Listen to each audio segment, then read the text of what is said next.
નમસ્કાર, આપ જોઈ રહ્યા છો નેશન પ્લસ ન્યૂઝ. હું છું હિરલ આપની સાથે. સુરતના ડિંડોલી વિસ્તારમાં આવેલી આત્મીય સંસ્કારધામ સ્વામિનારાયણ મંદિરની એક હૃદયદ્રાવક ઘટના સામે આવી છે. મંદિરના બાથરૂમમાંથી 2 વિદ્યાર્થીનીઓના મૃતદેહ મળી આવતા સમગ્ર પંથકમાં ચકચાર મચી ગઈ હતી. ડિંડોલી વિસ્તારમાં રહેતી રોશની શિરસાઠ અને જ્યોત્સના ચૌધરી નામની 2 બહેનપણીઓ શુક્રવારે સવારે રાબેતા મુજબ કોલેજ જવા માટે ઘરેથી નીકળી હતી. જોકે બપોર વીતી જવા છતાં બંને યુવતીઓ ઘરે પરત ન ફરતા પરિવારજનો ચિંતામાં મુકાયા હતા. પરિવાર દ્વારા શોધખોળ કરવા છતાં કોઈ પત્તો ન લાગતા આખરે પોલીસને જાણ કરવામાં આવી હતી. પોલીસે મામલાની ગંભીરતા જોઈ તાત્કાલિક ટેકનિકલ સર્વેલન્સ અને લોકેશનના આધારે તપાસના ચક્રો ગતિમાન કર્યા હતા. લાંબી શોધખોળના અંતે ડિંડોલી વિસ્તારમાં આવેલી આત્મીય સંસ્કારધામ સ્વામિનારાયણ મંદિરના બાથરૂમમાંથી બંનેના મૃતદેહ મળી આવ્યા હતા.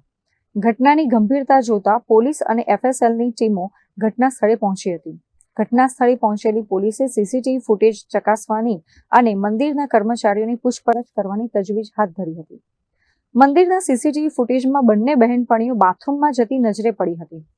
પોલીસ તપાસમાં સામે આવ્યું છે કે રોશની સિરસાઠે ChatGPT પર how to commit suicide search કર્યું હતું. જોકે મંદિરના બાથરૂમમાંથી બંનેના મૃતદેહ સાથે ઇન્જેક્શન અને દવાની બોટલો પણ મળી આવી હતી, જેથી બંને યુવતીઓએ આપઘાતનું પગલું ભર્યું હોવાની વાત વહેતી થઈ છે.